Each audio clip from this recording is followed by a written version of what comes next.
जय हिंद। आज का विषय है त्रिलोचन शास्त्री का जीवन परिचय। आप सभी विद्यार्थियों से निवेदन है कि मेरे इस चैनल को लाइक करें, शेयर करें, कमेंट करें और सब्सक्राइब करें। यह विषय सिर्फ जैक बोर्ड के लिए ही सीमित नहीं है, बल्कि यूजीसी नेट, केवीएस पीजीटी, अन्य हिंदी विषय से संबंधित जितने भी परीक्षाएं हैं सभी के लिए महत्वपूर्ण है। तो चलिए, आप स्क्रीन में देख रहे होंगे कि त्रिलोचन का मूल नाम है वासुदेव सिंह। वासुदेव सिंह का जन्म सन 1917 ईस्वी चिरानी,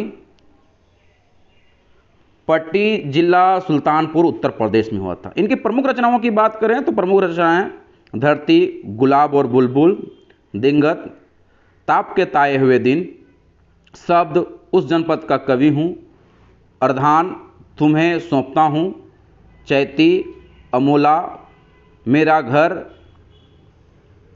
जीने की कला, ये सब काव्य संग्रह हैं। साथ ही साथ आप देख पा रहे होंगे स्क्रीन में कि देश काल, रोजनामा, काव्य और अर्थबोध, मुक्तिबोध की कविताएं, ये गद्य का खंड है इनकी। हिंदी के अनेक कोशों के निर्माण में महत्वपूर्ण योगदान इन्होंने दिया है। सम्मान की बात करें तो इन्हें साहित्य अकादमी पुरस्कार, शालका सम्मान पुरस्कार और महात्मा गांधी पुरस्कार से भी उत्तर प्रदेश में सम्मानित किया गया है। त्रिलोचन जी हिंदी साहित्य के इतिहास में प्रगतिशील काव्यधारा के प्रमुख कवियों में से एक हैं। इनकी रचना जो है रागात्मक है, लयात्मक है और अनुशासन है। ये प्रबल आवेग और त्वरा के अपेक्षा इनकी यहाँ की काफ़ी कुछ स्थितियाँ आपको देखने को मिलेगी। यदि हम बात करें इनकी कविता त्रिलोचन शास्त्री जी की, तो आज जो हमने पढ़ना है या त्रिलोचन शास्त्री की जो रचना पढ़ना है हमें, इस कविता को एक व्यंग्यात्मक रूप से देखने को मिलता है, जहां पर महात्मा गांधी जैसे लोगों का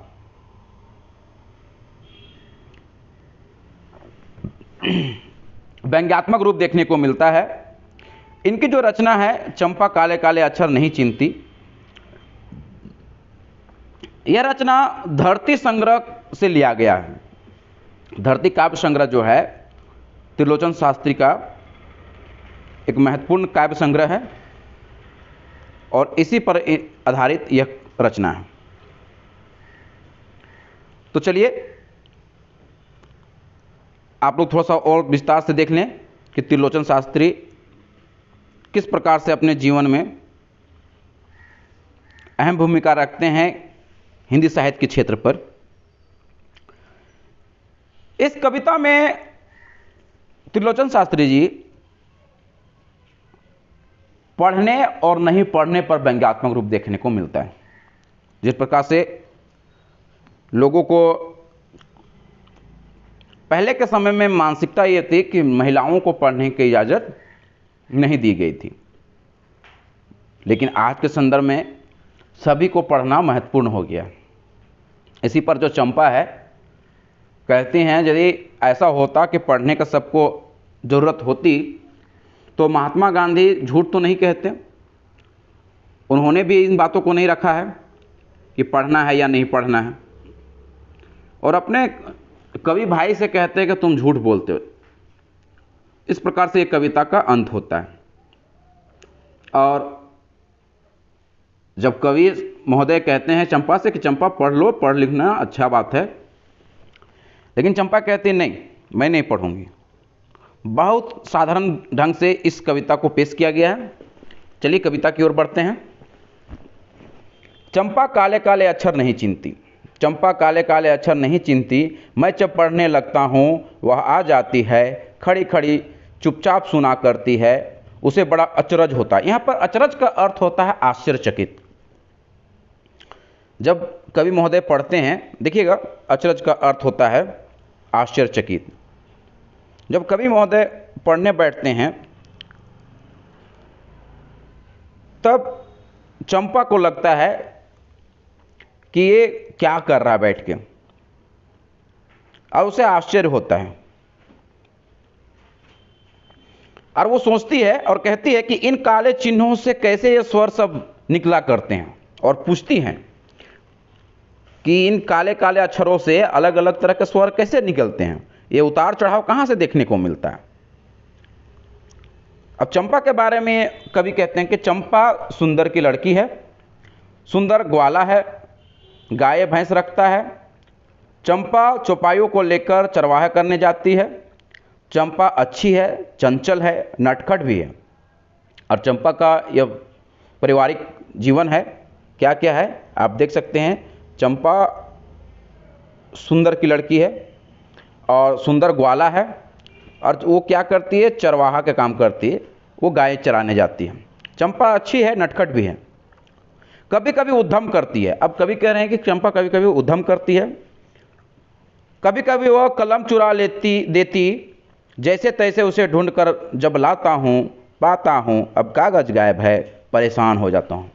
और चंपा कवि महोदय का जो लिखने पढ़ने की वस्तुएं हैं उसे बार बार चुरा लेती है, और जब कवि महोदय बार बार उसे ढूंढ के लाते हैं फिर कुछ ना कुछ गायब हो जाता है। कवि महोदय काफ़ी परेशान रहते हैं। चंपा कहती है, तुम कागज की गोदा करते हो दिन भर, क्या यह काम बहुत अच्छा है?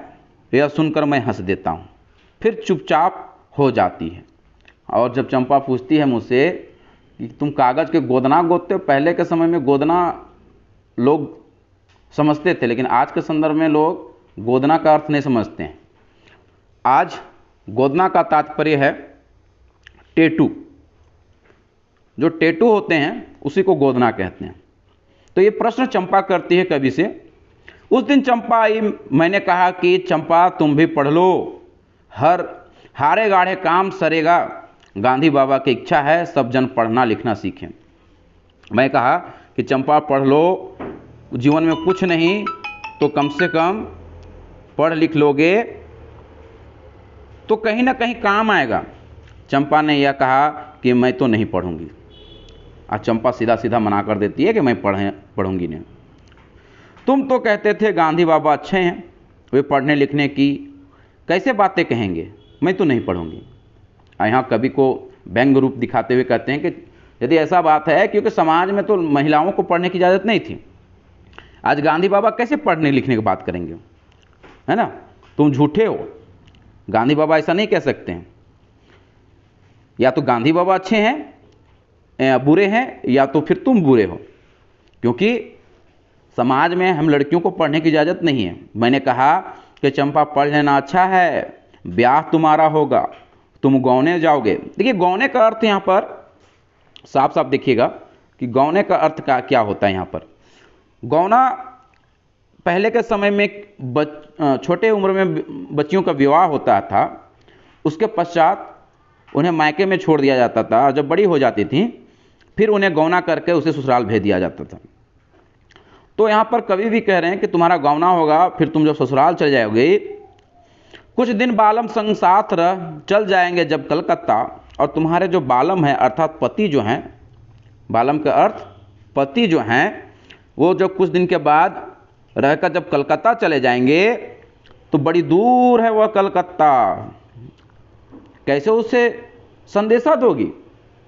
अरे यहाँ कवि कहते हैं कि यदि तुम्हारे पति कलकत्ता चले जाएंगे तो उसे संदेशा कैसे दोगे, और यदि उसका संदेशा तुम्हें मिलेगा तो तुम पढ़ोगे कैसे, कैसे उसके पत्र पढ़ोगे?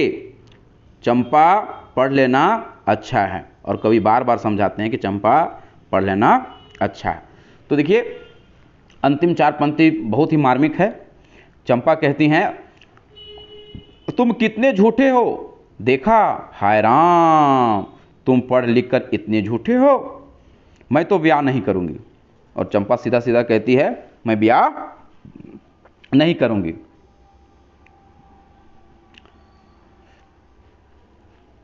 और कहीं जो ब्याह हो गया, और कहती है चंपा कि यदि ब्याह भी हो गया तो मैं अपने बालम को संग साथ रखूंगी, मैं अपने पति को कलकत्ता नहीं जाने दूंगी, कलकत्ता में कभी नहीं जाने दूंगी, कलकत्ते पर बज्जर गिरे। और यहां पर चंपा कहती है ना पति मेरे कलकत्ता जाएंगे और यदि चले जाएं तो मैं जाने नहीं दूंगी, उससे बढ़िया है कि कलकत्ता पर बज्जर गिरे। बज्जर का अर्थ होता है बिजली, जो आसमान से गिरता है, वो बिजली जो जहां पर गिरता है वहां नाश कर देता है। तो चंपा कहती है कि कलकत्ता पर ही बज्जर गिरे, ना रहेगा कलकत्ता, ना हमारे पति कलकत्ता जाएंगे और ना मुझे पढ़ने की आवश्यकता पड़ेगी। विद्यार्थियों, ये आज का विषय था। आप लोगों से निवेदन है कि कृपया मेरे इस चैनल को लाइक करें, शेयर करें, कमेंट करें और सब्सक्राइब करें। धन्यवाद।